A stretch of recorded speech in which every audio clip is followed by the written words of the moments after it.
काय बेवा चला उतरले. जे सर्वात पुढे गेलं मागच्याने त्याला विचारलं तुम्हाला पोहणं आहे काय? म्हण नाही. आम्हाला मारतात काय? मग तुम्हाला पोहणं नाही पाण्यात चला. अरे पाण्यात नाही म्हणे दर्शन घ्या. म्हणे इथपर्यंत ठीक आहे दर्शन घ्यायला हरकत नाही. पाय घ्या पडले. आता पहिल तीरावर जायचं आहे. कीर्तन सुरू झालं. निदान अर्ध तरी कीर्तन आपल्या हातात लागावं अशी काहीतरी काळजी करा. काळजी काय करणार? एक म्हणे असं करा पाय लागले आजूबाजूला पहा. म्हणजे इथं जर म्हणले एखादी नाव असली पाण्याची अजिबात भीती नाही. चंद पटलं बरोबर आहे. आजूबाजूला बघितलं. कर्म धर्म सोग असा भोगावती नदीत नाव नाही पण आपल्याला काही इकत आणा लागत नाही. त्यांना दिसली. अरे नाव नाव नाव आहे ना मिळू नका या या या बसा. बसले नाव येत. आता ज्यांना माहिती होती त्यांनी सांगितलं हे तशी जाणार नाही. हे जे दोन चमचे आहेत ना हे फिरवा. काय म्हणते चमचे? इकडे काय म्हणते आपापल्या भागात काही भागात त्याला येल्ले म्हणतात. येल्ले काही भागात चमचे म्हणते. इकडे चमचे म्हणजे काय म्हणते? कारण ज्या भागातलं त्या भागात बोललं की ते समजते नाही. मग मी बसून असं करत चमचे फिरव आणि तुम्ही भन कोणते चमचे समजतात? भांडणं लावणारे चमचे आपल्याला काही येणं नाही द्यायचं. हे जे येल्ले आहेत हे असे फिरवलं म्हणजे नाव तिकडच्या काठावर जाते. त्यांनी सांगितलं हे दोन आहेत ना हे दोन फिरवा. आपण गेलो समजा 1 घंटा तिकडच्या काठावर. येऊन बसले आणि दोघांनी ते फिरवणं सुरू केलं. करता करता 1 घंटा झाला. नंदुबाजी चालही अटपली. जवळपास अर्ध्यात कीर्तन गेलं. विठोबा रखमाई झाली तरी इकडचा काठ याचा पत्ता नाही. एक म्हणे का रे 1 घंटा झाला आम्ही हे फिरून राहिलो अजून काठ येत नाही. काही काही माणसं माहीत काहीच नाही आणि भादरल्याशिवाय राहत नाही. त्यातलं एक होतं आयुष्यात कधी येईल नाही त्याच्या सगळं आलं ते मुंबईतलं. ते इथं आलं नदी आला झाल्या मोठ्या नदी त्याला माहीत काहीच नाही. बरीच माणसं आहेत आयुष्यात मुंबई पहिले नाही. आमच्या गावातला बुडा आहे पकवादी बुवा खत होईल बुडा गोष्टी मुंबई अति पुराण मुंबई. त्या बुड्याला त्याला म्हटलं आबा तुम्ही काही गेलते? म्हणे मी नाही गेलो. मग सांगतं काय जे माहीत नाही ते माणसानं बोलू नाही. हे बसलं बडबड करत नदी उड्या चालल्या ते म्हणून चालल्या आम्ही थकलो आता हे तुम्ही घ्या. आम्ही बसतो. ते बसले. यांनी हातात घेतलं. करता करता काकडा सुरू झाला पण इकडचा काठ नाही आला. रात गेली राजा आणि एवढी मोठी कशी काय नदी असू शकते? एकानं मागं पाहिलं. ते म्हणे का रे हे झाडं अतिच आहेत अजून. म्हणजे अबे म्हणे याच काठावर अजून. झालं कसं? रातभर आपण हे दणके घेतले हे फुकट गेले. एक उतरलं आणि त्यानं पाहिलं. अरे म्हणे नाव बांधलेलं आहे. आता नावीचा दोष आहे का? उतरले खाले नावेल्याशिवाय अरे होळी नाव होते रातभर माझं याच काढा ठेवले सोबलं काय नावेला. आता नावेचा दोष आहे का? नाव हे साधन आहे. साधनाचा वापर चुकला तू फसला.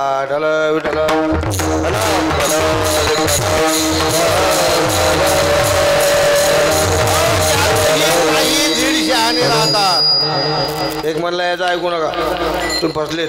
मी सांगतो असं करा. कसं करा? नाव आहे ना अजिबात पाण्याची भीती नाही. किती दिवसाचं पाणी भिवू नका या. पण करायचं काय? 4 बाजून 4 व्हा. ते नाव सोडा. नाव सोडली 4 बाजून 4 झाले. आता म्हणे उचला नाव. अरे नाव आहे ना भिवू नका उचला.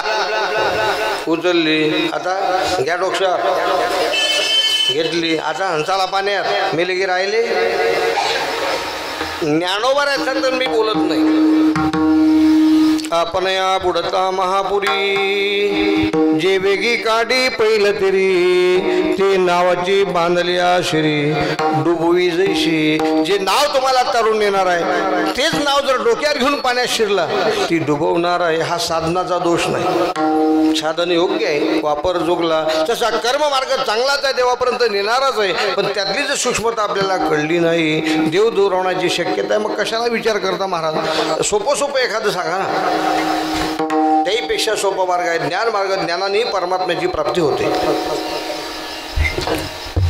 तरी परमात्मा ऐशे जी एक वस्तू असे ती जया दिशे ज्ञानास्तव. ज्ञानाने परमात्म्याची प्राप्ती होते पण ज्ञानाने अहंकार होण्याची शक्यता असते. ज्ञानाचा अहंकार नरकात नेते. तुका म्हणे नरकी घाली अभिमान.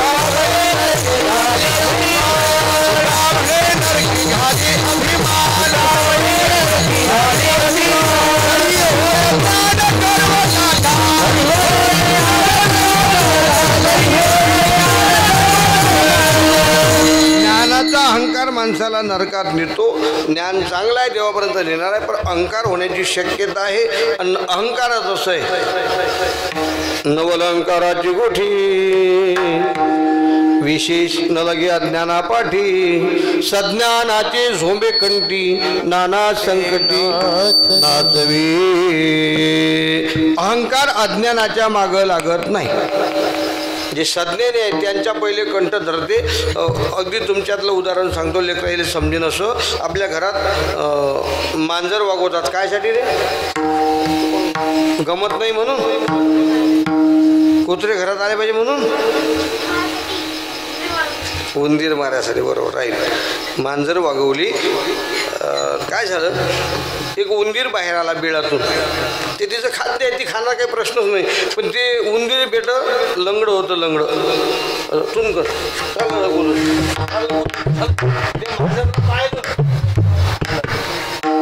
पण लंगडं आहे.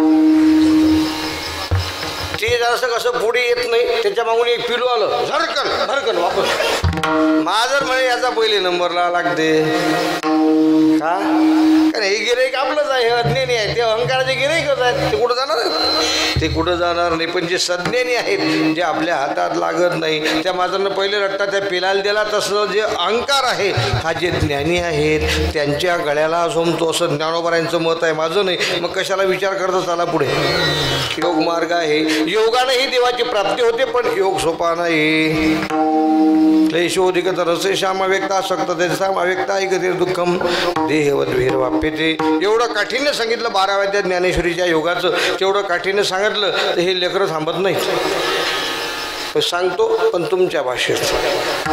पायपा लोहाचे जने जै बोचर्या पडती खाणे तई पोट भरणे की प्राणे शुद्धी म्हणो. ज्ञानेश्वर महाराज म्हणतात, योग साधना करत असताना किती त्रास होतो त्या साधकाला. पाहे पा अर्जुना पहा, म्हणजे काय देवा, लोहाचे चने, काय भाषा आहे महाराज ज्ञानोबारायची. चने नाम हरभरे, कोणाला दिले?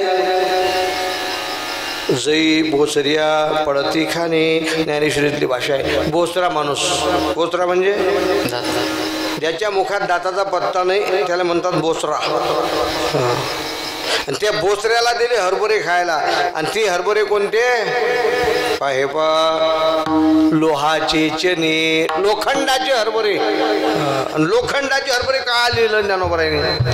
ज्ञानोबारांना माहीत होतं की म्हातारे माणसाले जर खायचं असलं तर हे मोठे युक्तिवादी आहेत. बहुत तसा हरभरा खाता येत नाही, मग हे भुसतील, त्याचे फुटाणे करतील. तरी नाही जमलं तर कुटतील, तरी फुटाणे दाबतील. मग शब्द असा घातला, लोहाचे चने, लोखंडाचे हरभरे. आता कुठता येतात, खाताच येत नाही. ते जसं लोहाचे चने बोचऱ्या पडती खाणे तई पोट भरणे की प्राणे शुद्धी म्हणून. त्याची शुद्धी होणार नाही, त्याची भूक होणार नाही. त्याला खाताना जेवढा त्रास होईल तेवढा त्रास योग साधनेच्या मध्ये आहे. खूप ओव्यात ज्ञानोबारायांच्या, पण आपले 9 वाजले म्हणून चला पुढे. एकंदरीत कठीण मार्ग. मग कठीणचा कशाला विचार करता महाराज? सोपा नाही का एखादा मार्ग? म्हणजे आम्हाला संसार सोडावा लागणार नाही आणि आम्ही देवापर्यंत पोचू. भक्तिपंथ बहु सोपा, भक्तिपंथ बहु सोपा.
सांगतात काही काच्या भानगडीत पडू नका.